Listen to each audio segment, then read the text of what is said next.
La Revolución Francesa. 1794. Prisión de Francis Conciergerie. Una fortaleza impenetrable a orillas del río Sena en París. Un lugar frío, húmedo e infestado de ratas, conocido como la antecámara de la muerte. En su interior, la voz de una joven nación está a punto de ser acallada. Con el pelo rapado y el cuello desnudo, Maximilien Robespierre está preparado para la cuchilla de la guillotina, para pagar el precio del desastre que dejó a su paso. La explosión de acontecimientos que constituyeron la Revolución Francesa. La Revolución Francesa es un momento extraordinario en el que la gente empieza a creer que puede rehacer casi toda la sociedad. No solo pueden cambiar la política, las instituciones, sino que a través de la acción política pueden cambiar también la propia naturaleza humana. La Revolución Francesa realmente constituye una encrucijada para el mundo moderno, porque todo empieza a tomar una dirección diferente. Nacida en plena era de la Ilustración, la Revolución fue testigo de cómo la tierra feudal le daba la espalda a la tradición aristócrata y trazaba un nuevo camino para el futuro. Hará temblar los cimientos de Europa y su impacto afectará al mundo entero. La Revolución Francesa es el acontecimiento más importante de la historia occidental. Hay avances como la Revolución Industrial, el capitalismo, pero en lo que se refiere a acontecimientos no se me ocurre ninguno más importante. Fue la revolución que más alteró las cosas, si consideramos que se deshizo de la Iglesia Católica, de la cristiandad, de la nobleza, del rey, de todo aquello que es tan fundamental antes del nacimiento del mundo moderno. La Revolución Francesa dará de comer a los pobres. Traerá la democracia a Francia y establecerá un nuevo orden en la sociedad. Pero el progreso tendrá un precio. Fue un momento de una extraordinaria esperanza y ambición, y de repente se convirtió en la tragedia más espantosa. Ahora Robespierre está destrozado y derrotado. Pero hace solo 2 días se alzaba como el triunfador de la revolución más grande y sangrienta de toda Europa. Era tan fiel a sus ideales que le llamaban el incorruptible. Era tan poderoso que con la más mínima palabra podía sembrar el miedo en toda la ciudad. Robespierre era un excelente orador. Las palabras eran sus armas. Ahora, silenciadas por un disparo en la mandíbula, espera a que le llegue la misma muerte, rápida y brutal, que él impuso a muchos otros. La Revolución Francesa está a punto de probar su propia medicina.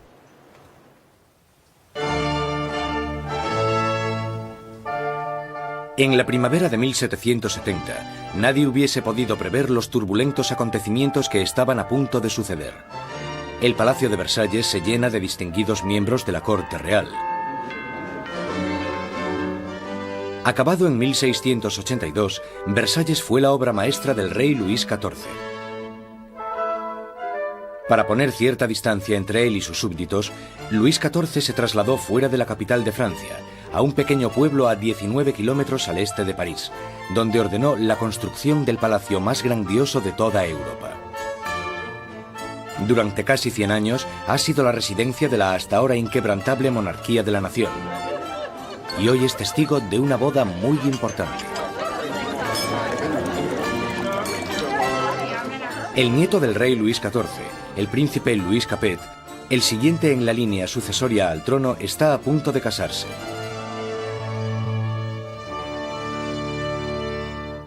En su noche de bodas, con tan solo 15 años, Louis Capet es un chico tímido e indeciso, y posee pocas de las características propias de un futuro rey, y mucho menos de un marido.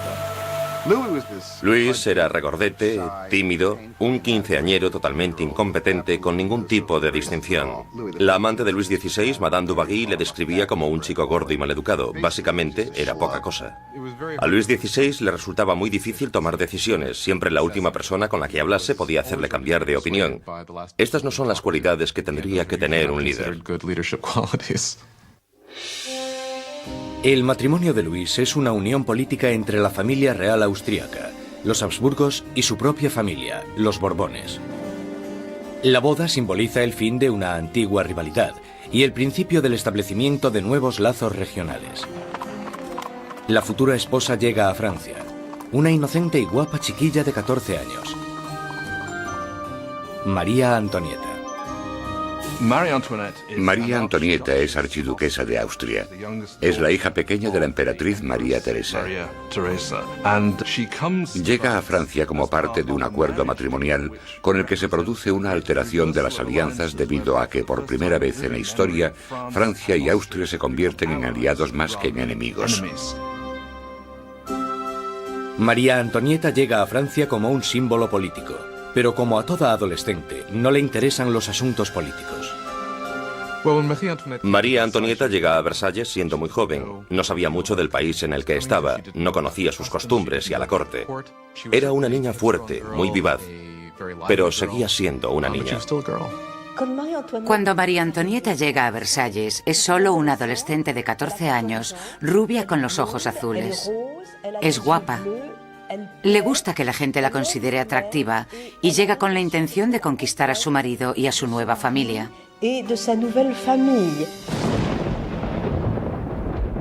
En la noche de bodas cae una tormenta que no hace presagiar nada bueno.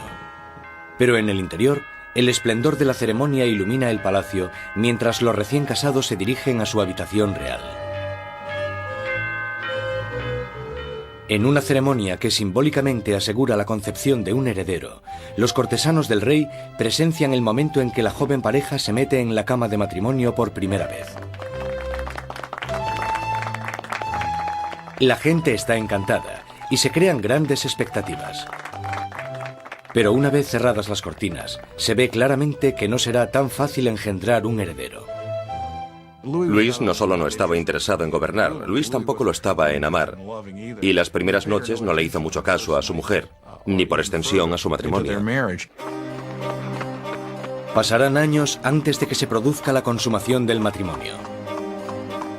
La ausencia de un heredero pronto hará que surjan rumores en todo el país que continuarán persiguiendo a la pareja en los años venideros. La gran fiesta de la boda continúa durante varios días en Versalles, pero más allá de las puertas de palacio no hay casi ningún motivo de celebración. Años de mala administración por parte de la monarquía han llevado a los franceses a pasar penurias y hambre. Casi una década antes, el rey Luis XV había perdido una guerra de 7 años, luchando contra Inglaterra por América del Norte. El desafortunado conflicto casi arruina a Francia, dejándola sin dinero y sin prestigio. Las arcas del Estado estaban casi vacías. Sin embargo, su población aumentaba día tras día. Con enfermedades como la peste totalmente erradicadas, pocos morían, pero muchos pasaban hambre. En el siglo XVIII, la población de Francia aumentó de 20 a 26 millones tras haber crecido solo 1 millón en los 2 siglos anteriores. Esto causó una gran tensión generalizada y un nerviosismo en la gente. 4 años después de la boda real, el abuelo del príncipe Luis pierde su última batalla, contra la viruela. Muere Luis XV, un rey derrotado e impopular, dejando atrás a un país al borde del caos. En una espléndida ceremonia, el joven príncipe Luis hereda el trono y es coronado como Luis XVI. A pesar de la grandeza de su coronación, Luis XVI es totalmente consciente de que no está en absoluto preparado para ejercer de rey. Cuando muere el abuelo de Luis XVI y queda claro quién heredará el trono, él les dice que no sabe qué tiene que hacer, que se siente como si el mundo se le hubiese caído encima. A pesar de haber tenido una educación enfocada a su futuro reinado, no se siente preparado. Con un reino en crisis, Luis XVI es el peor hombre para estar al mando. El rey de 20 años reza: «Protege, Señor, a aquellos que reinan demasiado jóvenes». Instalados en los aposentos reales de Versalles, Luis XVI y María Antonieta empiezan su nueva vida como jóvenes monarcas. Aunque solo a 19 kilómetros, en París, está surgiendo una nueva era. Una era que entra en colisión directa con la monarquía en sí. Es la peligrosa nueva era de las ideas, la era de la Ilustración.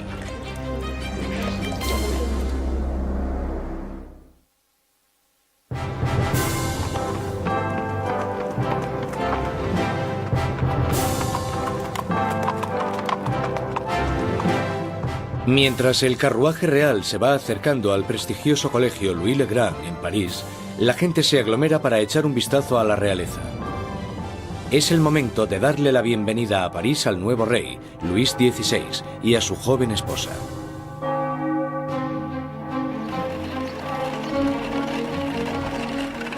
Y a la cabeza del comité de bienvenida está un prometedor estudiante de Derecho, el joven Maximilien Robespierre. Cuando Robespierre era niño, el rey visitó su colegio y Robespierre le leyó un discurso en latín. Así que, en realidad, habló con Luis XVI cuando él era solo un adolescente. Cuando Robespierre recita su monólogo en latín, el rey casi ni se fija en el niño. Pero años después, sus destinos les unirán otra vez en circunstancias muy diferentes, mucho más dramáticas. Fue uno de estos rituales habituales en los colegios, y por supuesto es totalmente irónico porque allí estaba el joven Robespierre leyendo este discurso en honor al hombre que más tarde matará.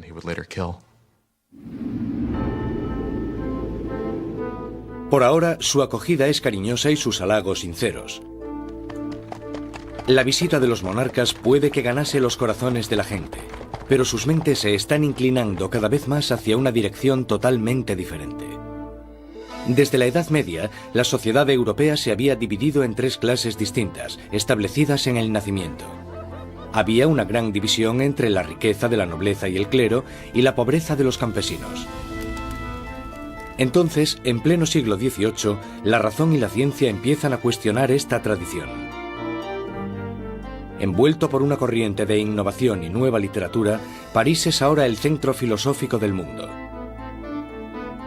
La ciudad es invadida por nuevas corrientes de conocimiento, se abren nuevas posibilidades. Es la era de la Ilustración. La Ilustración es un movimiento que lo que dice es que desconfíes de la autoridad, que desconfíes de todo lo que te hayan contado antes y que pienses por ti mismo, que lo compruebes tú mismo. En la Europa del antiguo régimen te decían lo que tenías que pensar. El clero y los gobernantes te daban la información. La idea de que una persona con algo de dinero pudiese acceder a través de la alfabetización al conocimiento humano de manera libre era revolucionaria. Surge una nueva élite por todo París. Los aristócratas se reúnen para hablar sobre los escritores de la Ilustración y la floreciente edad de la razón. Voltaire, Rousseau. Nuevas voces se alzan a favor de la libertad, del control del propio destino y, sobre todo, de la igualdad. La pasión por esta nueva literatura se desata sobre todo en las clases altas. Pero mientras las ideas de la Ilustración van adentrándose en otros estratos de la sociedad, la lucha por la igualdad empezará a amenazar el estilo de vida aristocrático. Es una amenaza porque acabarán cuestionándose por qué los aristócratas son los que tienen privilegios. Se preguntan por qué el mundo está dividido de esta manera. ¿No podemos cambiarlo para que sea un mundo mejor? ¿El progreso no es posible? Esto hará que vaya perdiendo fuerza la idea de que la monarquía, la aristocracia y la jerarquía son algo natural. Para ver aplicadas las ideas de la Ilustración, solo había que echar un vistazo al otro lado del Atlántico, donde los americanos luchaban por independizarse del antiguo enemigo de Francia, Inglaterra. El joven rey Luis quiere vengarse de las derrotas de su abuelo en la guerra y ve su oportunidad en la guerra de la independencia americana. Luis confía a la causa un total de 2.000 millones de libras, lo suficiente para alimentar y dar cobijo a 7 millones de ciudadanos franceses durante un año. La inversión marcará el inicio de un colapso económico en Francia. América lleva a Francia a la bancarrota porque para luchar en esta guerra, los franceses tienen que recaudar una enorme cantidad de dinero. Esto lleva a la monarquía francesa a endeudarse para poder luchar en la guerra de la independencia americana. Y es un elemento crucial en la situación financiera de la monarquía francesa. Mientras Luis XVI manda dinero y tropas al otro lado del Atlántico, María Antonieta se ocupa de generar sus propias deudas. La vida en Versalles es una interminable rutina de rituales arcaicos y formalismos. Hay ceremonias para cuando el rey y la reina se levantan, para cuando se visten, para cuando comen, para cuando se van a la cama. Para entretenerse en medio de la monotonía de estos rituales, María Antonieta preside extravagantes desfiles de moda. María estaba obsesionada con una moda ridícula, sobre todo con esos recogidos tipo torre de varios centímetros de altura y que llevaban horas y horas de elaboración y en los que metían todo tipo de ornamentos y frutas. A muchos les parecían una obscenidad. Acabaron representando todos los problemas de ella, de Versalles y a esa cultura. Aparte de esta moda extravagante, María Antonieta se entretiene con los cotilleos de la corte, haciendo apuestas y representando obras de teatro. Cuando empieza a acumular deudas, le ponen el nombre de Madame Déficit. A María le ponen el nombre de Madame Déficit, ya que el país está sumido en un caos económico, y ella sigue gastando en vestidos, joyas y zapatos como si nada. Ella era la Imelda Marcos de su época. De todas las deudas que tiene la reina, la más grande es la que tiene con su país. Un heredero a la corona.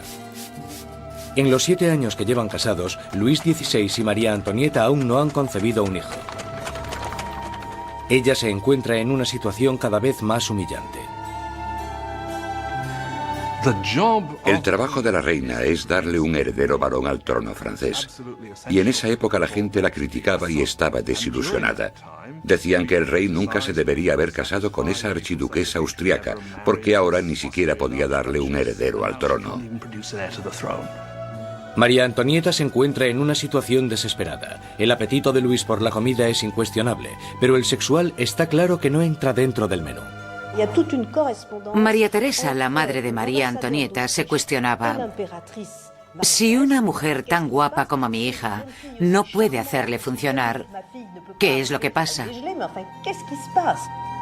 Luis XVI y su joven esposa María Antonieta no fueron capaces de concebir un hijo durante 7 años, y esto deslucirá el principio de su reinado. De sobra era conocida su afición de cerrajero. Había un montón de canciones sobre Luis el cerrajero, al que le costaba encontrar el agujero donde meter la llave. El desinterés de Luis XVI por el sexo es visto como una falta de hombría. Después de años de frustración y depresión por parte de la corte, al rey se le diagnostica una enfermedad curable llamada fimosis. Luis tenía una deformidad que hacía que la excitación sexual fuese extremadamente dolorosa, y por tanto no hubo consumación del matrimonio hasta que una operación quirúrgica lo corrigió, pero le aterraba operarse y le llevó años decidirse a hacerlo. Y cuando al final se operó, ¡voilà! Después de una simple operación, la pareja pudo tener su primer bebé, María Teresa. Pero no es fácil reparar el daño que se le ha hecho a la imagen de María Antonieta durante años. Desde principios de 1780, las calumnias habían circulado por todo el país, sátiras pornográficas del rey y de la reina, folletos obscenos que se reían de la impotencia de Luis XVI y retrataban a la reina como una ramera promiscua en una corte pervertida y decadente. Cuando la situación en el campo empeora, la opinión de la gente sobre la monarquía empieza a cambiar. Se producen muchas malas cosechas y la inflación aumenta el precio de la harina, llevando a la escasez de la parte esencial de la dieta francesa, el pan. Pero naturalmente estas privaciones acaban a las puertas de Versalles. Mientras los monarcas continúan viviendo en la extravagancia, las quejas se traspasan al papel. A la corte real se le acusa directamente. ¿Sabe por qué hay tanta gente necesitada? ¿Es acaso que su lujoso estilo de vida devora en un día lo que 1 millar de hombres necesitaría para subsistir? ¿Quién es el hombre que está detrás de estas acusaciones? El mismo joven que solo unos años antes felicitó al rey y a la reina por su coronación. Maximilien Robespierre. La gente pronto tendrá un portavoz que pedirá la libertad y la igualdad por la revolución.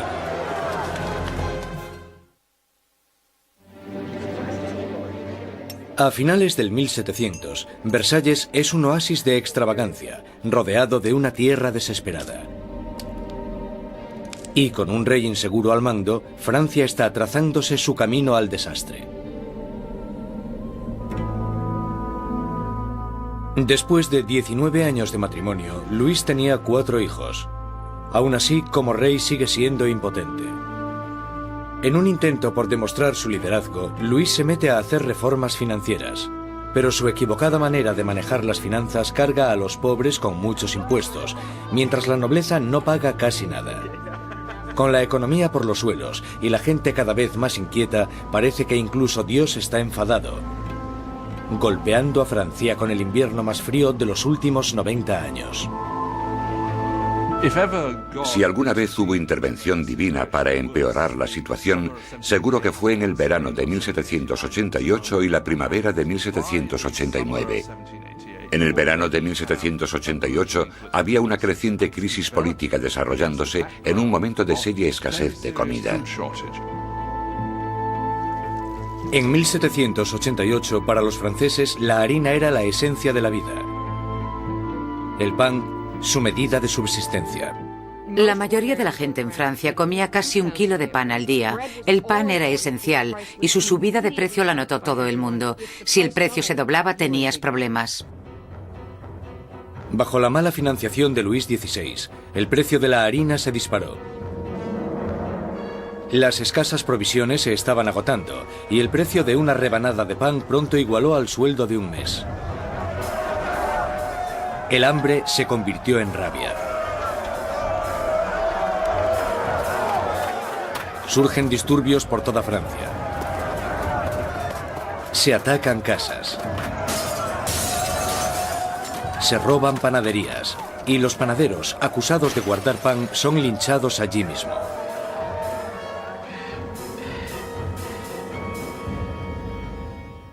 Con la economía destrozada, los bancos fuerzan a Luis XVI a contratar a un ministro de Economía, Jacques Necker.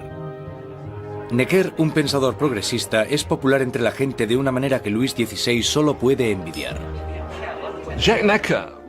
Durante la primavera del 89, Jacques Necker fue, sin lugar a dudas, el ministro más popular, porque saltó a la luz pública por sus escritos sobre el deber del gobierno de asegurarse de que haya pan y grano suficiente para todos.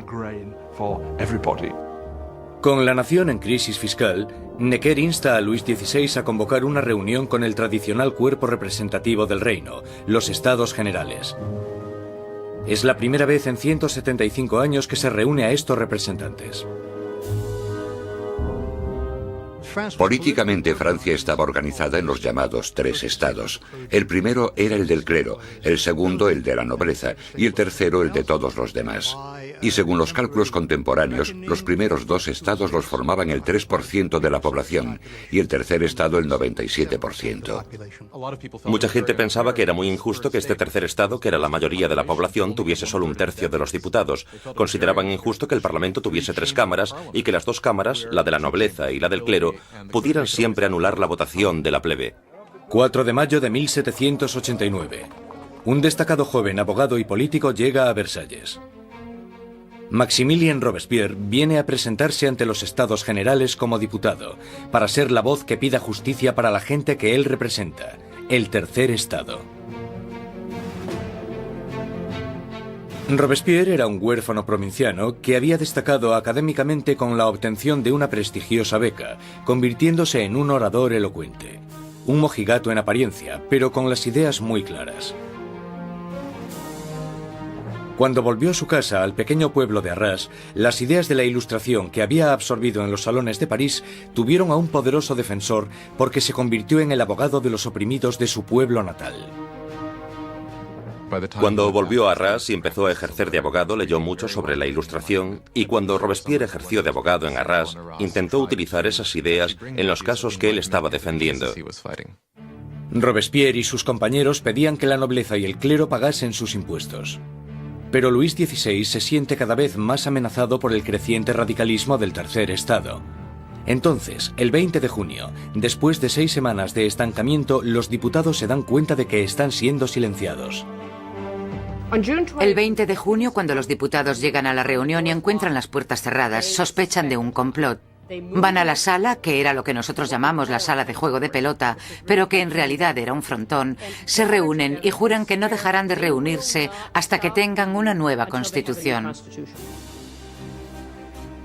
Los diputados deciden constituirse en una nueva Asamblea Nacional y ser los verdaderos representantes del pueblo de Francia.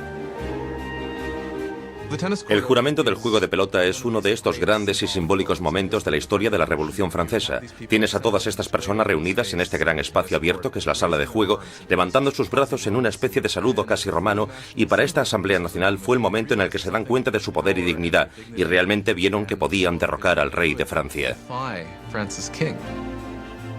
La Asamblea Nacional nace de un revolucionario estado de rebeldía. Será una comunión de voces procedentes de todo el país, un cuerpo parlamentario representando la voluntad de la gente. Pero arrebatarle el poder al rey no será tan fácil como firmar una simple proclamación. Todas estas victorias iniciales que tuvieron lugar en Versalles son la mayoría victorias sobre el papel y ninguna se había llevado a cabo. Cuanto más nos vamos acercando a julio de 1789, más miedo tienen los diputados de Versalles de que el rey esté reuniendo al ejército para derrocarles. A principios de julio, 30.000 soldados toman posiciones en los alrededores de París. Para defenderse, la gente forma una nueva Guardia Nacional. Los revolucionarios asaltan las armerías de París y se van con más de 28.000 mosquetes. Lo único que les falta es la pólvora, y la gente sabe dónde encontrarla. En el centro de París se alza un enorme castillo de piedra, conocido como el símbolo del dominio feudal: la Bastilla. La prisión acoge los almacenes de pólvora de la ciudad y se conoce como la prisión de las torturas y las muertes inexplicables. La Bastilla había sido el gran símbolo del despotismo monárquico, el gran símbolo de los reyes de Francia yendo más allá de los límites de su propio poder. Para los franceses simboliza el horror. En medio de las revueltas se produce un sorprendente escándalo. Luis XVI despide a su ministro de Economía, el apreciado Jacques Necker, por portarse demasiado bien con el pueblo. Horas después de despedir a Necker, llega a París la noticia de que han despedido a su hombre preferido de la corte. No queda más opción que la sublevación. El 14 de julio, multitud de gente se reúne identificándose entre sí con un pequeño emblema. Rojo y azul son los colores de París, separados por el blanco, el color de la Casa de los Borbones. El tricolor ha nacido. De entre la multitud exaltada, una voz grita: ¡a la Bastilla! Con el ataque a la Bastilla, la gente de París está diciendo: no te podrás librar de una nueva Asamblea Nacional. La gente está tomando cartas en el asunto, está cogiendo las armas y diciendo: estamos del lado de la revolución.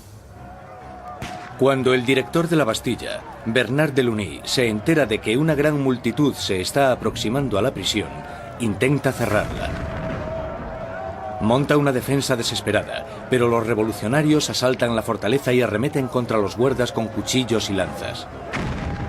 Finalmente, el director Delaunay se rinde, pero la multitud enfurecida le agarra arrastrándole por las calles, le abuchean, le dan patadas y le golpean hasta que grita: «¡Dejadme morir!». La multitud entusiasmada accede con mucho gusto a su petición. Le apuñalan, le disparan y nace una revolucionaria tradición. Su cabeza decapitada desfila por las calles clavada en una lanza. Los diputados de la Asamblea Nacional no condenan inmediatamente este acto de violencia. De hecho, lo aceptan. Y fue esta aceptación de la violencia política lo que, bajo el punto de vista de algunas personas, creó una forma de conducta que tendrá consecuencias catastróficas para el desarrollo de la revolución. Con el humo aún levantándose de la Bastilla, Luis XVI vuelve de su viaje de caza. Debajo de la fecha del 14 de julio de 1879 escribe: «Nada», refiriéndose a su desafortunada caza. Un asesor le interrumpe con las noticias de los disturbios y la caída de la Bastilla. Luis XVI le pregunta: ¿es una revuelta? «No, señor», responde. «Es una revolución».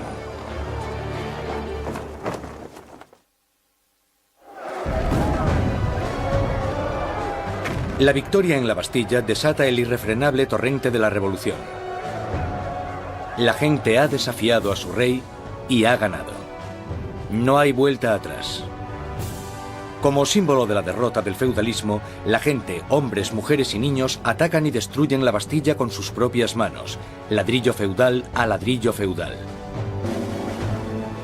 Están empezando a desmantelar el pasado. Los franceses querían destrozar la Bastilla lo más rápido posible, pero no tenían la posibilidad de usar explosivos poderosos. Así que esto se hizo muy despacio, pero con un ímpetu tremendo. Se repartieron los ladrillos y se vendieron como símbolos de la demolición del despotismo. La energía en las calles da un nuevo ímpetu a la Asamblea Nacional. En pocos días se escribe una nueva constitución llamada la Declaración de los Derechos del Hombre y del Ciudadano. En este atrevido documento, las arcaicas distinciones de clases son abolidas y todos los hombres son considerados totalmente iguales. La Declaración de los Derechos del Hombre y del Ciudadano era una declaración promulgada por la Asamblea Nacional en la que se decía que la soberanía pertenecía al pueblo, a la nación. No se hace mención alguna al rey en todo este documento. Por tanto, con la presentación del mismo, la propia Asamblea estaba haciéndose con el poder. Con la nueva Asamblea Nacional como portavoz, los ciudadanos de Francia se dispusieron a cambiar toda la estructura de su sociedad. Exigían una monarquía constitucional, unos derechos iguales para todos los hombres y unas leyes razonables en las que basar la justicia. Para que se oyeran más las voces de la revolución, Robespierre exigió la libertad de prensa, que había sido censurada en el antiguo régimen.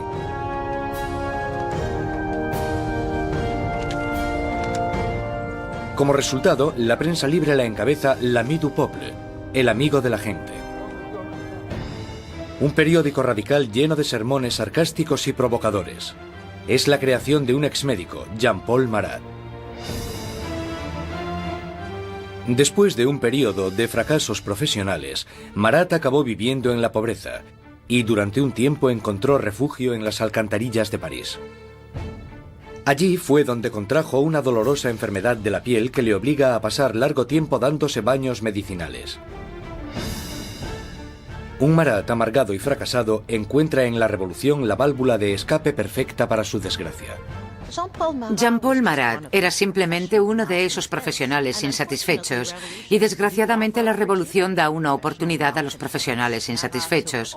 Marat canalizó toda su rabia, todo su resentimiento a través de un periódico que tuvo un éxito increíble, l'Ami du Peuple. Marat era un hombre con una rabia fuera de lo normal. Solo hay que leer las páginas de su periódico l'Ami du Peuple para darse cuenta.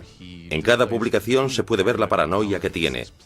Ve conspiraciones en todas partes contra la revolución y para él la respuesta es muy simple. La sangre, las cabezas. Marat aborrece la extravagancia de la monarquía en medio de la pobreza que domina Francia. Y solo necesita el rumor más insignificante para arremeter contra el rey y la reina en su periódico. El 2 de octubre de 1789 explota de rabia.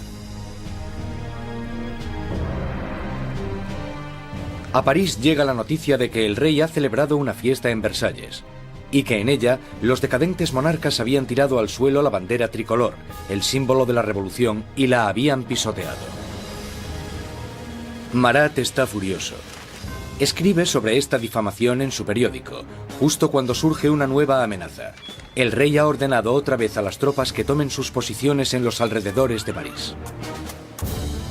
Con el golpe maestro de la Bastilla aún reciente en las mentes de las personas, Marat insta desesperadamente a entrar en acción. Gente de París, es el momento de que abráis los ojos. Salid de vuestro letargo, despertad. Una vez más, despertad. 5 de octubre. París se despierta con un ensordecedor ruido de campanas. Las mujeres se reúnen cerca del ayuntamiento para protestar por la escasez de pan. Y, según la gente se va enterando de la ofensiva fiesta del rey, el miedo al acercamiento de las tropas reales se mezcla con la rabia. Pronto, miles de mujeres se dirigirán a Versalles, con lanzas y pistolas en sus manos. Las mujeres van a exponer sus quejas al rey. El núcleo de esta multitud estaba compuesto por las famosas poissardes, las temidas pescaderas de los mercados centrales, famosas por su complexión fuerte y su valentía. Iban equipadas con cuchillos enormes de escamar pescado y estaban muy fuertes para transportar cajas. Yo no me atrevería a meterme con ellas. Son mujeres de los barrios pobres que se ven afectadas por el aumento del precio del pan y la escasez de productos. De repente se dan cuenta de que tienen que hacer algo. Es bastante increíble que estas mujeres de a pie, que seguramente la mayoría no supieran ni escribir su nombre, de repente se convirtiesen en las protagonistas de un proceso histórico. En Palacio, la noticia de que había un grupo de mujeres acercándose llegó a oídos de la reina. Cuenta la leyenda que fue en este momento cuando María Antonieta dijo la famosa frase que en realidad nunca dijo. María Antonieta no dijo, dejadles comer tarta. Eso es un mito. Desgraciadamente a María Antonieta probablemente ni siquiera le importaron los pobres de su país el tiempo suficiente como para decir eso. Mientras las mujeres se reúnen fuera de las puertas, Luis XVI se da cuenta de que la revolución ya no puede ser ignorada. La tiene en la puerta de su casa. Acepta firmar la Declaración de los Derechos del Hombre y del Ciudadano, pero la multitud continúa aumentando durante la noche. Cuando llega la mañana, hay 20.000 personas acampadas fuera de Palacio Real. Para acabar con los signos de distancia entre el rey y sus súbditos, la multitud enfurecida pide que el rey y la reina se trasladen a París. Más indeciso que nunca, Luis XVI es demasiado débil para responder. Su indecisión desatará la furia entre la multitud y pondrá las vidas de la familia real en grave peligro. Al no conseguir conformidad inmediata con lo que ellas quieren, realmente parece que van a matar a la reina. Un grupo de mujeres entran en el palacio, pidiendo a gritos la sangre de la reina. Matan a los guardas, los decapitan y clavan sus cabezas en lanzas. Estaban como locas gritando por todo el palacio. Dadme sus entrañas, dadme su cabeza, yo quiero una pierna, yo quiero un brazo. Creo que estaban tan frenéticas que si la hubiesen encontrado probablemente la habrían descuartizado.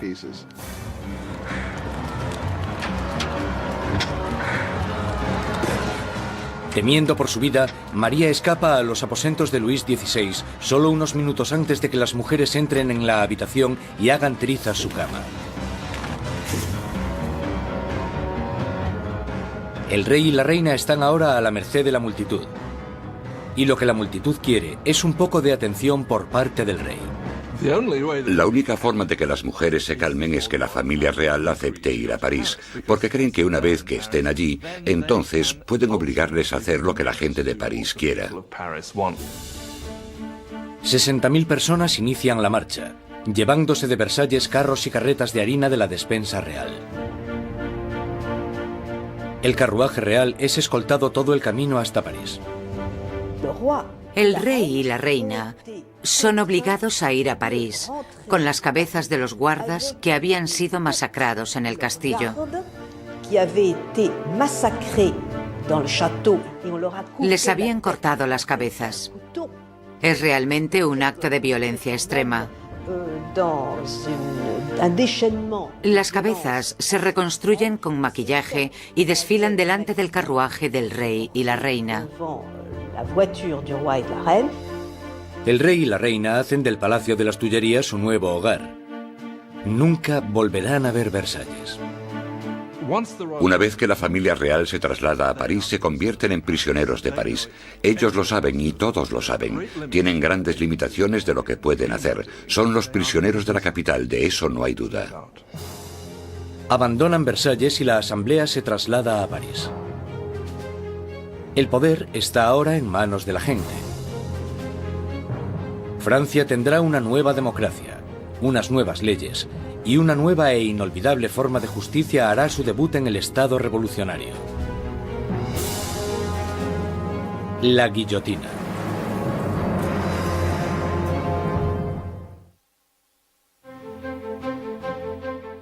Mayo de 1791. Han pasado ya casi 2 años desde que la familia real y la Asamblea Nacional se trasladaron a París. Robespierre habla a menudo en la Asamblea y en el Club Jacobino, una sociedad que lleva el nombre de su sitio de reunión, un viejo monasterio jacobino. Ahora, las palabras son el núcleo de la revolución. y Robespierre sigue con su moral inquebrantable. Su verdadero norte es siempre la gente. Pronto le apodarán el incorruptible. Francia es ahora una monarquía constitucional. El rey está obligado a compartir su poder con los revolucionarios en la Asamblea.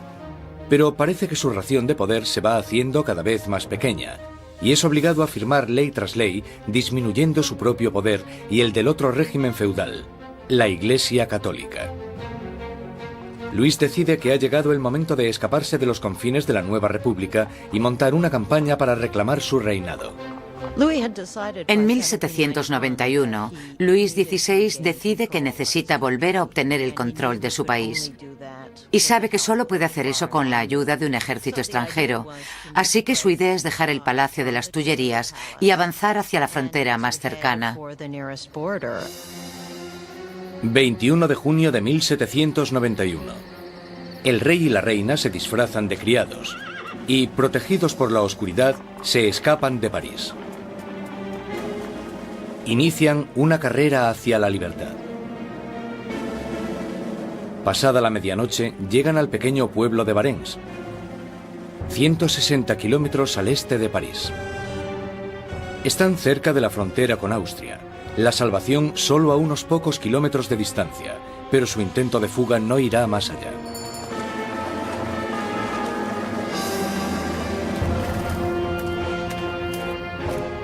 Los rumores del viaje de los monarcas les habían precedido.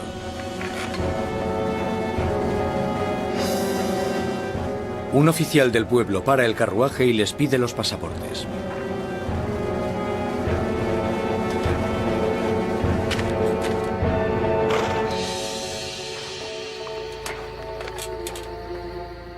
Las sospechas del oficial se confirman. Es la firma del rey. El hombre está impresionado, pero los guardias revolucionarios de cerca de allí no se sienten nada intimidados por esto. Él espera todo el tiempo que la gente le reconozca y que se produzca una rebelión a su favor, y para su horror y sorpresa, no se alegran de verle. Ven que está intentando escapar y lo que pasa es que le arrestan y se lo llevan de vuelta. La idea de que el monarca había intentado abandonar a su pueblo era psicológicamente catastrófica. El acontecimiento realmente rompió el lazo que unía a Luis XVI con sus súbditos. Ahora no solo tenían un rey superficial, sino que tenían un rey que obviamente también era un traidor. Con los enemigos oficiales de la familia real en el poder, este pasa de Luis XVI, ahora un rey prisionero, a los revolucionarios de la Asamblea. Al mando del gobierno revolucionario está Robespierre. Él brilla en lo alto del podio, dictando órdenes de todo tipo. Exige el sufragio universal y el fin de la esclavitud en las Antillas francesas. Pide incluso con más pasión la erradicación de la pena de muerte. En la nueva era de la Ilustración, Robespierre quiere deshacerse de todos los restos del pasado medieval. Europa ha heredado un macabro repertorio de métodos de ejecución de la Alta Edad Media. Muertes crueles y tortuosas, a base de arrastrar, descuartizar, colgar, ahorcar y quemar en la hoguera. Bajo el antiguo régimen había toda una colección de truculentos castigos. La decapitación estaba reservada para la nobleza, y algo que la revolución quería desde el principio era que todo el mundo tuviese una muerte igual. Querían simbólicamente que todos pudiesen tener el mismo castigo. A pesar de la oposición de Robespierre, una nueva máquina de matar toma protagonismo en París. El inventor y físico Joseph Ignace Guillotin diseña una nueva máquina de decapitación, convirtiendo la antigua decapitación en una experiencia humanitaria. El doctor Guillotin describe su nuevo aparato a la Asamblea. El mecanismo cae como un rayo. La cabeza sale volando. La sangre se desparrama. El hombre está muerto. El mayor defensor del derramamiento de sangre, el periodista Marat, publica un artículo entusiasta en su periódico anunciando el nuevo nombre del aparato: guillotina. Pronto se conocerá con otro nombre: la cuchilla nacional. Los revolucionarios franceses creían en los valores humanos. Creían que no se debía causar un sufrimiento innecesario. Y lo que les gusta de la guillotina es que es rápida y eficiente. Y parece ser que, a pesar de que nadie haya regresado para contarlo, es indolora. La guillotina silenciará a los enemigos internos de la revolución, a cualquiera que sea sospechoso de planear el regreso del rey al trono. Pero son los enemigos de alrededor de Francia los que más preocupan a la Asamblea. Hay un miedo creciente de que los miembros de la familia real que huyeron a Austria inicien una contrarrevolución armada. La Asamblea exige un ataque preventivo, una declaración de guerra a Austria. Robespierre está en contra. Robespierre es una de las pocas personas que se opone a la guerra, porque piensa que los enemigos ganarán.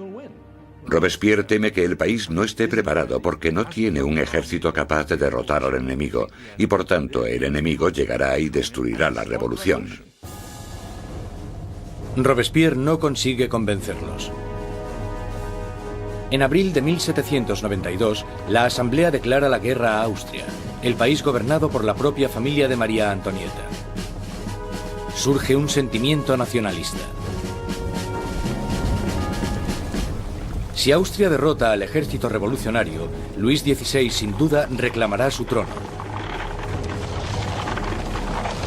Y se sospecha que María Antonieta está ayudando al enemigo mediante el envío de cartas a sus familiares en Austria, en las que se les pasa los movimientos de las tropas francesas para que obtengan ventaja.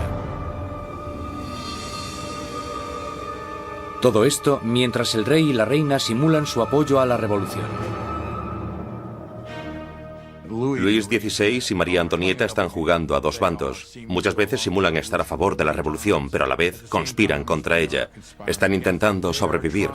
Se podría entender como que son supervivientes, pero bajo el punto de vista revolucionario, son unos mentirosos.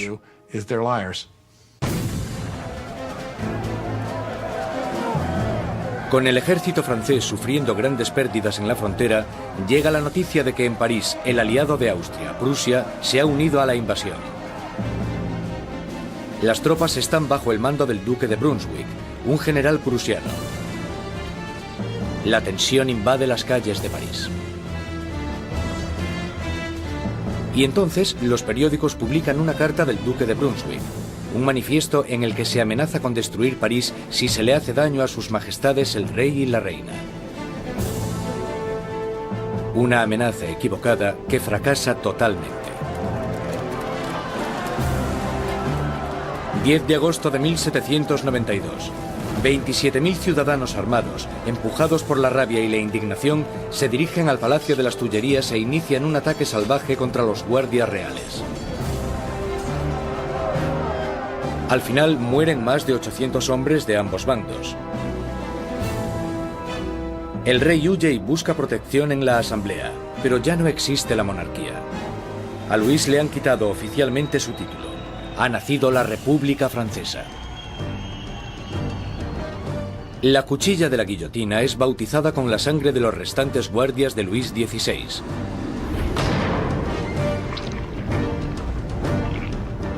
Y Robespierre, en su día un incondicional opositor de la pena de muerte, ha cambiado de opinión. El nacimiento de una nueva república solo puede iniciarse con la muerte de un rey. El nuevo y espeluznante aparato del doctor Guillotin se cierne sobre París como una advertencia: el castigo por desobedecer la ley y el orden. Recientemente bautizado con la sangre de los guardias del rey, pronto terminará también con la vida del rey. En agosto de 1792, con el rey destronado y la familia real metida en prisión, Robespierre y sus jacobinos están sumidos en una lucha por el control del gobierno nacional contra los girondinos, los moderados de la Asamblea. Pero en las calles de París hay un nuevo movimiento político.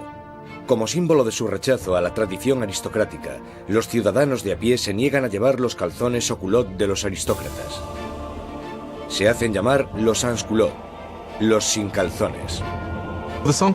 Los sans-culottes se consideran los verdaderos representantes del pueblo francés, no eran de los más pobres. Solían ser artistas y tenderos bastante bien avenidos, gente de ese estilo, pero al menos trabajaban con sus propias manos. No ponerse los calzones, los culottes, para ellos simbolizaba sencillamente que no eran aristócratas, que eran gente normal. Los sans-culottes toman el control del gobierno de la ciudad de París, mientras que los jacobinos y los girondinos incitan al país a no apoyar a la Asamblea Nacional, ahora llamada la Convención. La Convención está luchando por el control del ejército francés, que está rápidamente perdiendo territorios contra Austria y Prusia. Mientras en la frontera se sigue luchando contra los enemigos, el gobierno revolucionario toma medidas enérgicas contra los enemigos de la ciudad, los traidores monárquicos que podrían poner a París en manos de los invasores.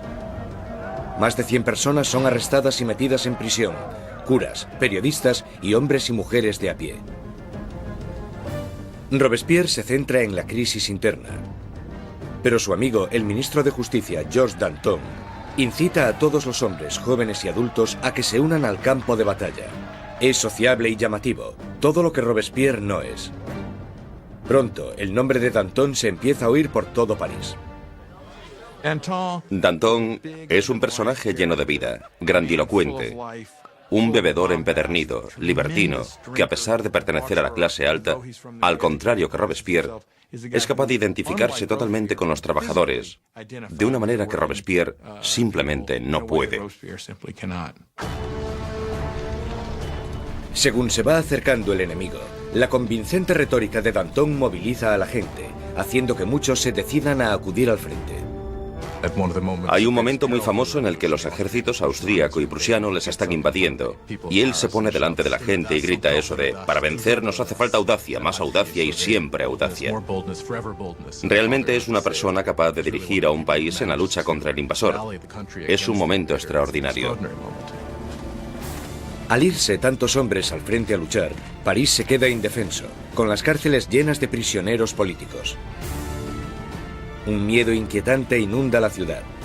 La creciente multitud de prisioneros quizás sea difícil de contener. Marat lanza a los ciudadanos revolucionarios una propuesta sangrienta: bajar a las prisiones y matar a todos los que estén dentro. Los ejércitos extranjeros estaban acercándose a París. Si llegan a entrar en contacto en París con los enemigos de la revolución en las prisiones, entonces esto hubiera dado lugar a algo terrible desde el punto de vista de la gente. En la primera semana de septiembre llegan malas noticias del frente. Prusia ha tomado Verdun, una ciudad en el camino de París. Ahora el enemigo está solo a unos kilómetros de distancia. El miedo que asolaba París explota. Los sans-culottes entran en las prisiones e inician un violento ataque contra los presos de la ciudad. No dejarán vivo a ningún traidor. Los sans-culottes entraron en las prisiones, sobre todo aquellas donde estaban encerrados los curas refractarios, donde estaban los nobles y donde estaban los presos políticos, y empezaron a llevar a cabo sus propios juicios improvisados, que eran muy cortos, y la mayoría de las veces acababan en muerte.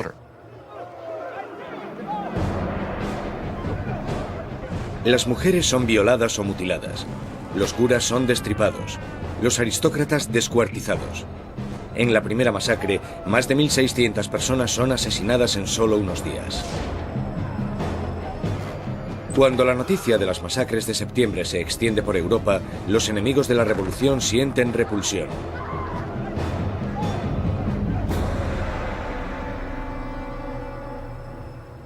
Al otro lado del Canal de la Mancha, el London Times publica su repugna.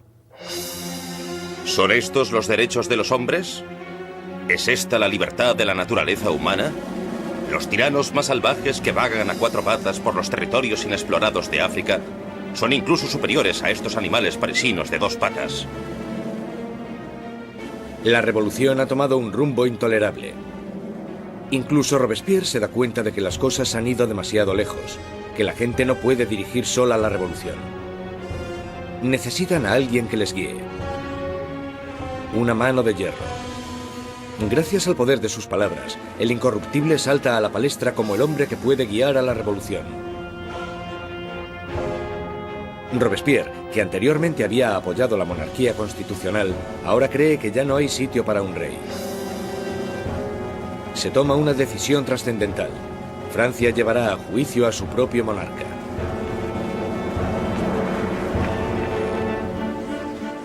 Con el veredicto reducido a una mera conclusión, el único debate sobre la mesa es la condena.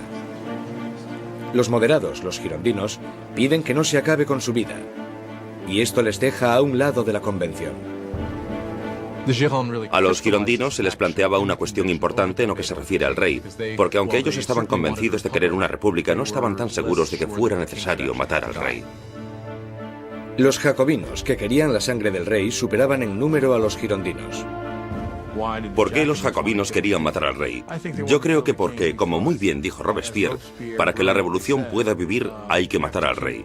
Si está bien que haya un rey, entonces algo va mal en la revolución. En todos los sistemas que existen, solo hay un castigo para la traición, y esa es la muerte. Por tanto, en ese sentido, si el rey es culpable de traicionar a su país en tiempos de guerra, entonces la conclusión es que debe sufrir la muerte de un traidor. El 20 de enero de 1793, Luis XVI es declarado culpable. Se dicta sentencia. El rey debe morir.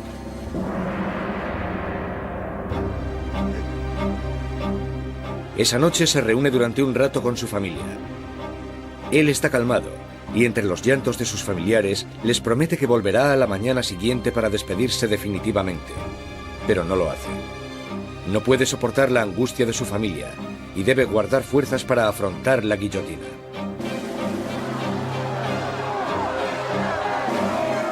A la mañana siguiente, un carruaje lleva a Luis XVI al patíbulo. Estoicamente camina hacia la guillotina.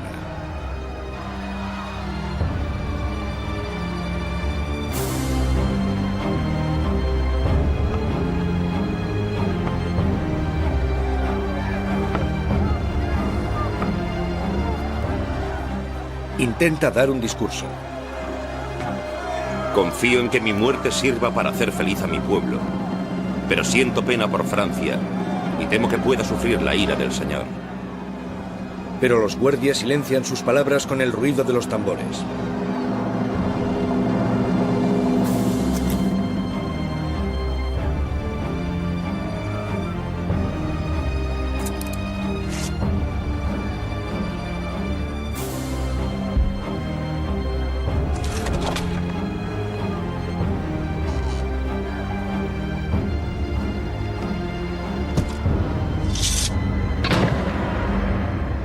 A las 10:22 de la mañana se acaba con la vida del hombre que fue rey de Francia. Desde la prisión del templo, María Antonieta oye los disparos de los cañones, anunciando la muerte de su marido. Se desploma del disgusto.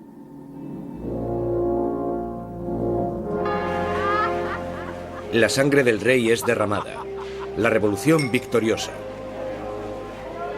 Pero los enemigos de la revolución pronto reclamarán su propia victoria. ¿Su objetivo? El hombre que está pidiendo que rueden tantas cabezas. Jean-Paul Marat.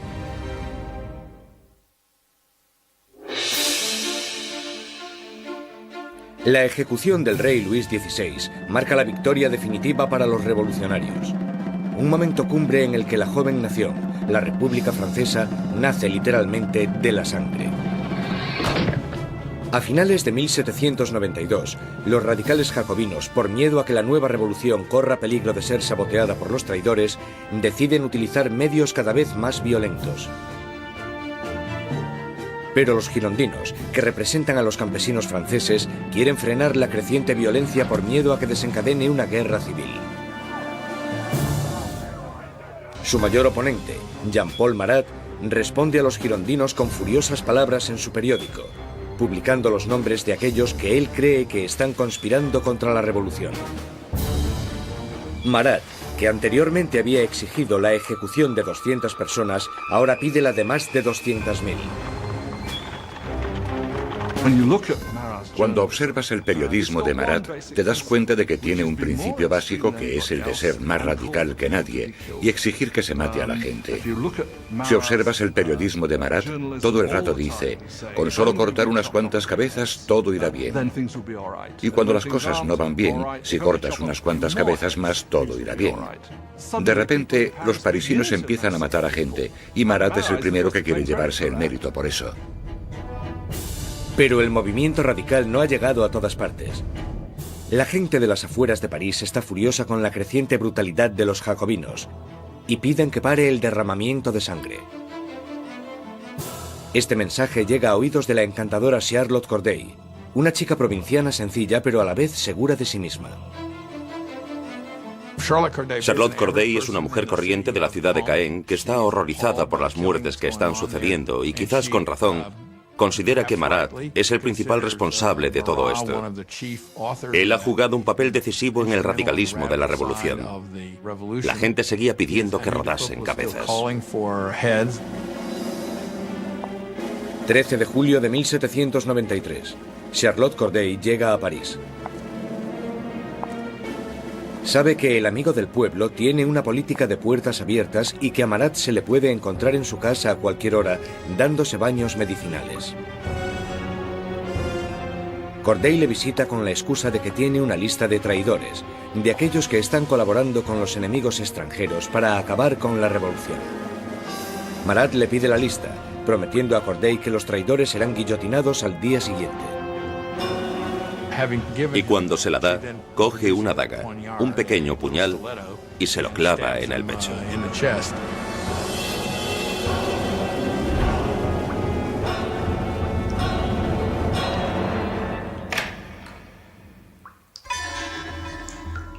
El llamado amigo del pueblo muere en el acto.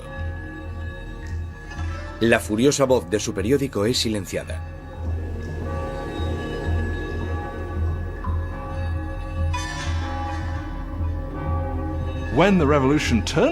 Cuando la revolución se convierte en un baño de sangre, es muy fácil echarle la culpa a él y por supuesto eso fue lo que hicieron los que le odiaban o le temían.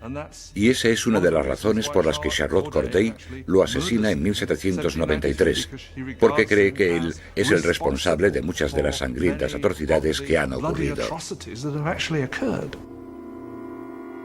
Corday no intenta escapar. En el juicio declara que no está arrepentida.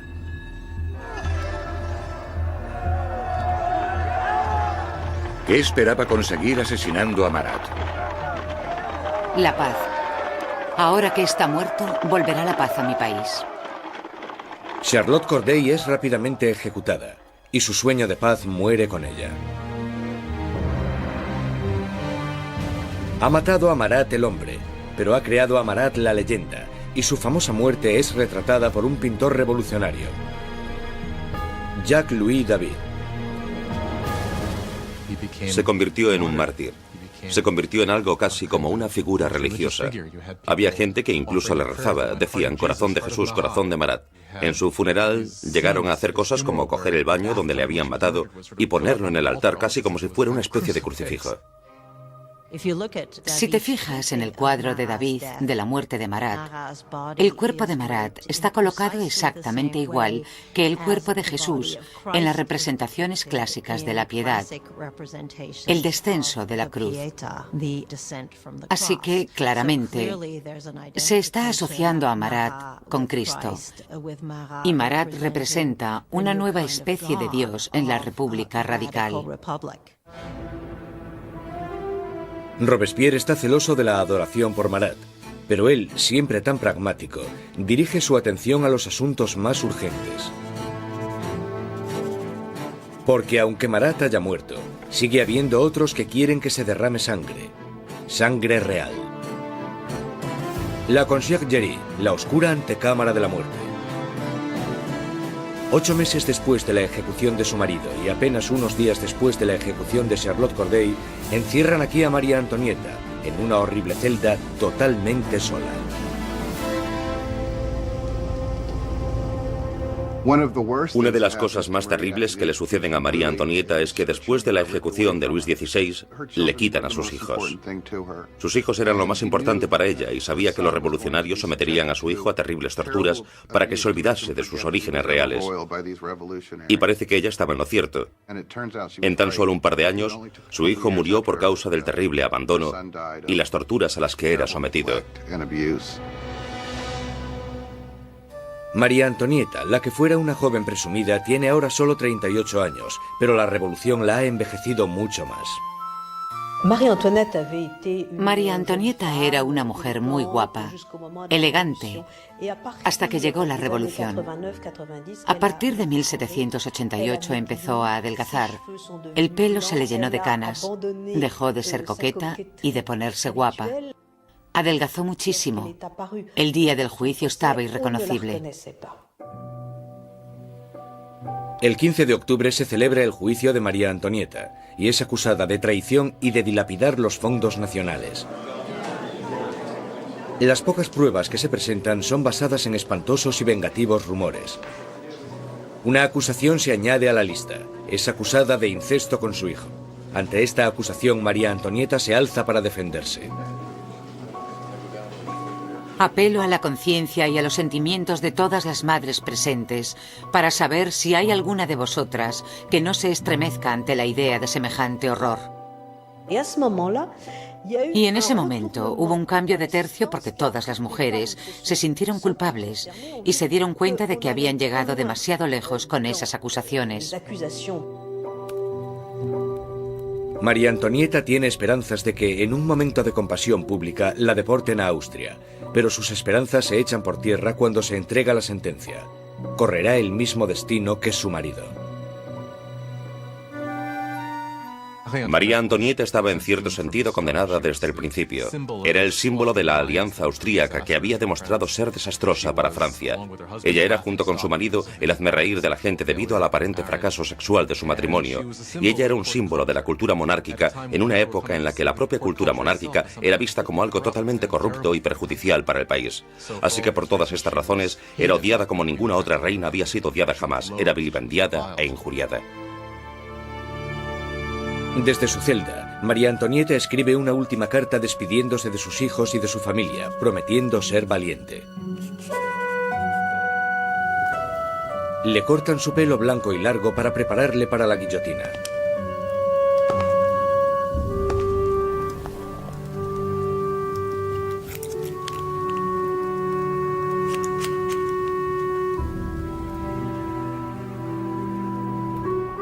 Le atan las manos con firmeza.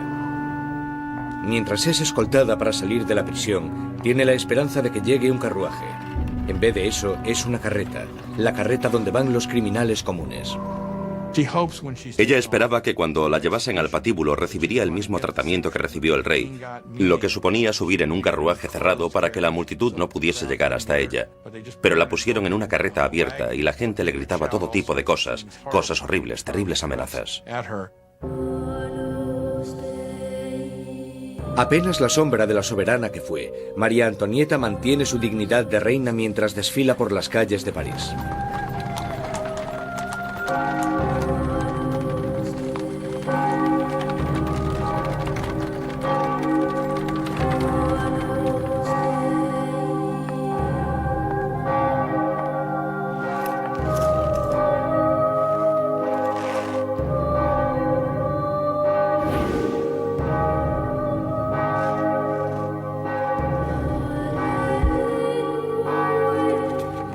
Su nombre y las acusaciones contra ella se leen en voz alta.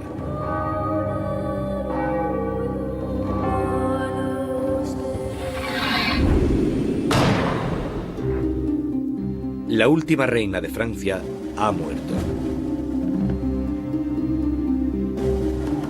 Varios días después, tras incontables ejecuciones, un miembro de la Convención Nacional comenta lo absurdas que son estas masacres, y sus aliados, uno detrás de otro, son guillotinados. Él dijo, la revolución es como Saturno, devora a sus propios hijos. Danton le contesta: las revoluciones, amigo mío, no son un camino de rosas. El derramamiento de sangre solo acaba de empezar.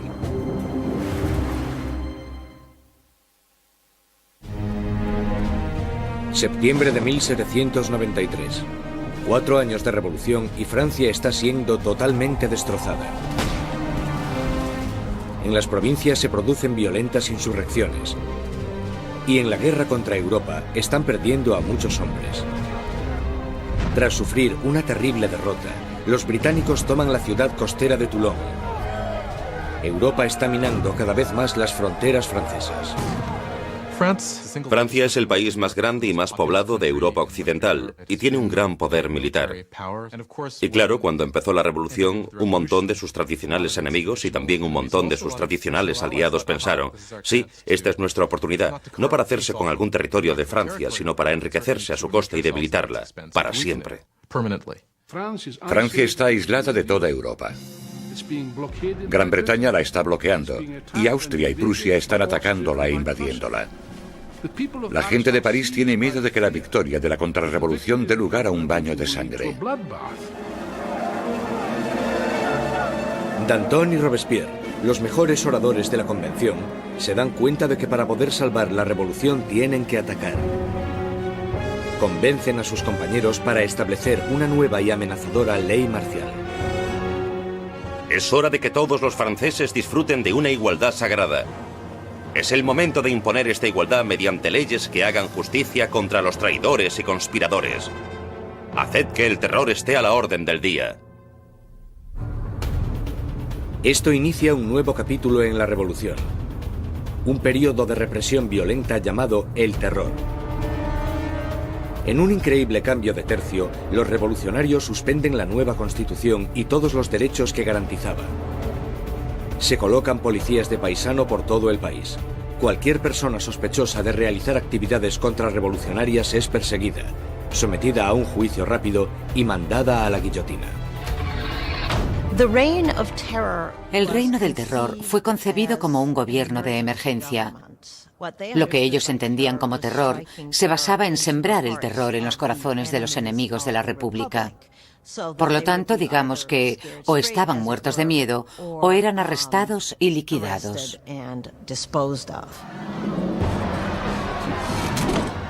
La más mínima sospecha podía mandar a cualquiera al patíbulo.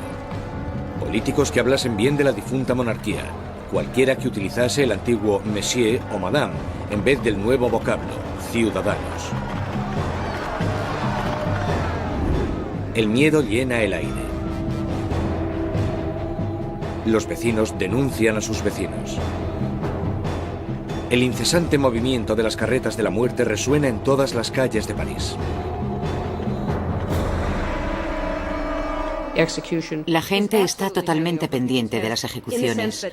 Saben que en París hay policías de paisano, bastantes policías de paisano por todas partes, de pie en la cola del pan, escuchando lo que las mujeres dicen y arrestándolas si no les gusta lo que oyen. Podían arrestarte por quejarte por lo caro que estaba el pan. Podían arrestarte incluso por no estar demasiado contenta con el curso que tomaban las cosas y con el éxito de la revolución, así que en realidad casi todo lo que comentaras podía traerte problemas. La Asamblea constituye un tribunal revolucionario, acelerando los juicios y las ejecuciones con una eficacia implacable. Para consolidar el poder, forman un consejo de 12 hombres y lo denominan el Comité de Seguridad Pública. A la larga, el poder tuvo que ser delegado en un grupo más pequeño, que se convirtió en el Comité de la Seguridad Pública. Al final eran 12 personas que gobernaban Francia como una dictadura colectiva. Por sus discursos magistrales y su visión revolucionaria, Robespierre enseguida se convierte en el portavoz del comité. Y su voz está pidiendo que se derrame más sangre. Una de las ironías de la vida política de Robespierre es que desde el principio él estaba totalmente en contra de la pena de muerte. Y por supuesto se tendrá que comer sus propias palabras cuando más tarde se convierta en un defensor acérrimo del terror y la guillotina. Nunca llegó a responder a eso directamente, excepto cuando dijo: bueno, los tiempos han cambiado. La revolución había vuelto implacable a Robespierre. El que fuera un apasionado defensor de la libertad de prensa ahora restituye la censura, vestigio del antiguo régimen. La Iglesia ya está siendo atacada y él se queda de brazos cruzados mientras uno de los revolucionarios más radicales, Jacques-René Hebert, hace una nueva propuesta: la descristianización. En plena crisis de la guerra y en plena rebelión interna, la gente empieza a decir que la culpa de todo la tienen los curas, la religión. Y que lo que tenemos que hacer, si queremos salvarnos de los enemigos de la revolución, es destrozar el poder de la Iglesia Católica. La superstición, el fanatismo, eso es de lo que trata la religión y por tanto lo que tenemos que hacer es erradicar todo eso. Las calles que llevaban la palabra San son cambiadas de nombre. Los iconos religiosos son destrozados y reemplazados por tributos al nuevo santo, Marat. La iglesia parecía simplemente ser el enemigo de los revolucionarios radicales. A las iglesias y las catedrales les arrancan los altares, rompen las vidrieras, rompen las estatuas, simplemente destrozaron toda la riqueza de la iglesia. Por supuesto, a los europeos esto les chocó, incluso más que la muerte del rey. Ni siquiera salvaron el calendario cristiano. Los años ya no son numerados a partir del nacimiento de Cristo, sino a partir de septiembre de 1792, el año del derrocamiento de la monarquía. Ahora es el año 1. A los meses se les da un nuevo nombre según las estaciones. Julio se convierte en Termidor, abril en Floreal. Los meses duran 3 semanas, cada una de 10 días de duración. El calendario revolucionario seguramente fue diseñado como una especie de arma contra el cristianismo, contra la creencia cristiana. Por supuesto, al tener una semana de 10 días, la gente ya no sabría cuándo era domingo. Eso era lo que esperaban. El terror se extiende por toda Francia. Se condenan las insurrecciones con una sanguinaria e implacable crueldad. En la ciudad de Lyon, donde los contrarrevolucionarios están ganando terreno, el Comité de Seguridad Pública sienta un ejemplo brutal. Cientos de rebeldes son atados, llevados a campos y acribillados en masa.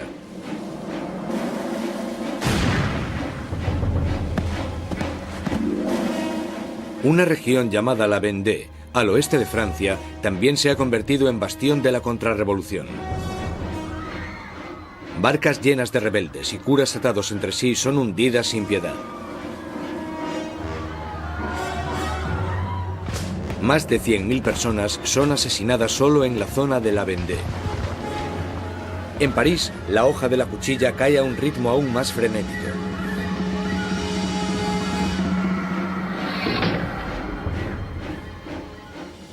Pero los ejércitos franceses están finalmente obteniendo victorias en la frontera. Bajo el mando de un magnífico joven comandante llamado Napoleón Bonaparte, el ejército francés obliga a la Marina británica a realizar una humillante retirada en Toulon. La revolución está en su punto álgido. Robespierre está en su momento de más poder. Ha acabado con los enemigos de la revolución y ha asegurado su éxito sembrando el terror. Durante un tiempo, el terror fue un mecanismo muy efectivo para conseguir la unión del país, la unión del gobierno, y para luchar en lo que fue, después de todo, una guerra en varios frentes, en el frente este, en el frente norte, contra enemigos externos. Una guerra civil en la zona de la Vendée, que fue la más sangrienta de todas, y también una guerra civil contra los girondinos y otros revolucionarios en contra del gobierno. El terror había alcanzado sus objetivos, pero no se para ahí, y no parará hasta que destruya al hombre que lo sembró. Maximilien Robespierre.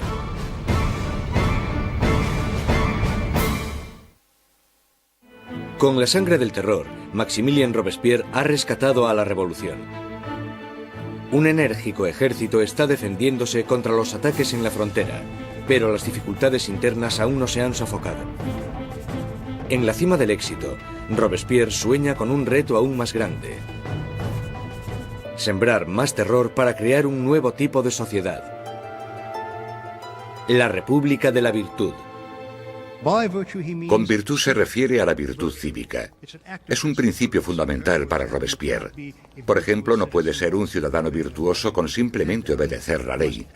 Debes de estar activamente involucrado en el trabajo del Estado, y eso incluye acabar con los enemigos del Estado.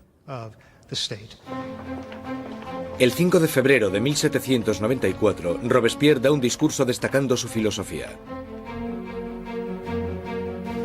El terror sin la virtud es desastroso, pero la virtud sin el terror no vale para nada. Asocia la virtud con el terror. El terror en ese momento se convierte, a su manera de ver, en un instrumento con el que crear virtud. Pero otros no están de acuerdo. Para Danton, la revolución está yendo por el camino equivocado. Él y sus seguidores, los dantonistas, creen que es el momento de acabar con el terror, porque este ya ha hecho su función. En la primavera de 1794 las cosas empiezan a mejorar.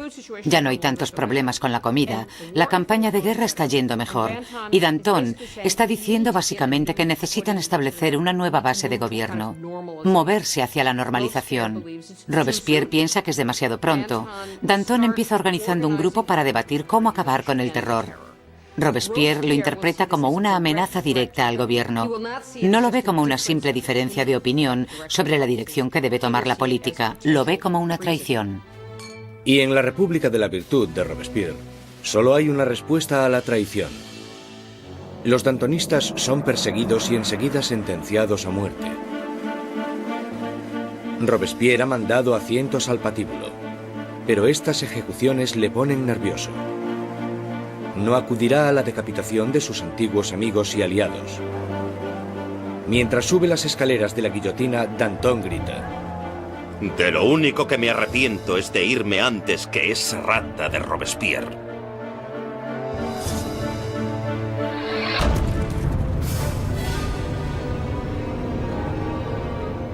Con los dantonistas fuera de su camino, Robespierre inicia en Francia un período aún más sangriento y terrorífico. El Gran Terror. El Gran Terror es el nombre de la última fase del terror que duró desde la primavera hasta el verano de 1794. En este periodo, el ritmo de las ejecuciones empieza a aumentar de verdad, con lo que se desata el miedo, principalmente en París, aunque en todo el país empieza a aumentar de manera exponencial. Se calcula que al mes en París se realizaban 800 ejecuciones, y al final del periodo incluso más. El verdugo de París está más ocupado que nunca. Pero el 6 de junio de 1794, las carretas de la muerte dejan de sonar. La guillotina permanece silenciosa. Robespierre ha declarado un nuevo día de fiesta religiosa, el Festival del Ser Supremo. Quiere reemplazar al viejo dios católico por uno nuevo, la diosa de la razón. Dicen que Robespierre nunca apoyó las políticas ateas. Él pensaba que la gente necesitaba creer en una divinidad y ayudó a introducir este culto, que se llamaba el culto al Ser Supremo. Y creo que fue en junio de 1794 cuando se colocó este increíble escenario, con coros de gente vestida de blanco cantando, y se construyó esta especie de montaña de papel maché en el centro de París. Y en el momento más importante de la ceremonia, el propio Robespierre salió de la cima de esta montaña vestido con una toga y caminando montaña abajo. Y creo que en ese momento un montón de gente pensó: vale, ¿quién se cree que es? ¿Acaso se cree que es Dios? ¿Acaso se cree que es el rey? Mientras el Gran Terror se descontrola, los aliados de Robespierre se dan cuenta de que ha perdido totalmente el contacto con la realidad. Hay algunos que piensan que Robespierre realmente había llegado a un punto tan extremo e irracional que ya no había vuelta atrás. Unos creen que su fanatismo le ha superado y otros que simplemente se ha vuelto loco. Una vez más, Robespierre centra sus sospechas en aquellos que están cerca de él. El 27 de junio, ahora el 9 de Thermidor, aparece en la convención y da un discurso lleno de amenazas. Será el último discurso que dará. Robespierre comete un error. Anuncia que tiene una nueva lista de enemigos de la República, pero no quiere darla. Todo el mundo teme estar en ella. Y cuando al día siguiente decide hacerla pública, le arrestan antes de hablar. Un improvisado coro de voces grita a Robespierre. Él les mira en silencio. Los diputados le acusan de rebeldía e inmediatamente le retiran de la convención. Robespierre y varios de sus aliados son llevados al ayuntamiento, donde permanecen vigilados durante la noche. Por la mañana temprano se oyen disparos y los guardias corren al segundo piso. Abren las puertas y se encuentran con una escena espeluznante. Uno de los aliados de Robespierre se ha tirado por una ventana. Otro se ha pegado un tiro en la cabeza. Y a Robespierre lo encuentran semi-inconsciente, con una herida de bala en la cara y la mandíbula destrozada por un supuesto intento de suicidio. Robespierre pasa sus últimas horas de vida en la mesa del Comité de Seguridad Pública, en la misma sala desde donde había conducido el terror hasta su espantoso y sangriento final. Mientras es ridiculizado e insultado por sus antiguos aliados, Robespierre es incapaz de responder. El gran maestro de la oratoria ha sido acallado. En la Conciergerie, donde la última reina de Francia le había precedido, Robespierre se prepara para la hoja de la cuchilla nacional. Su compañero de celda, el revolucionario Saint-Just, le señala un dibujo de los derechos de los hombres y el ciudadano, y declara: por lo menos hicimos eso. Robespierre encabezó la revolución y cambió la estructura de Francia. Estableció un nuevo orden de sociedad e instauró un sistema sangriento y tiránico para asegurarse el éxito. Pero estaba destinado a ser una de las últimas víctimas de este sistema. Resulta que la gente quiere realmente acabar con el terror, pero nadie sabe cómo hacerlo. Lo único que puede acabar con el terror, y parece que en eso todos están de acuerdo, es la caída de Robespierre.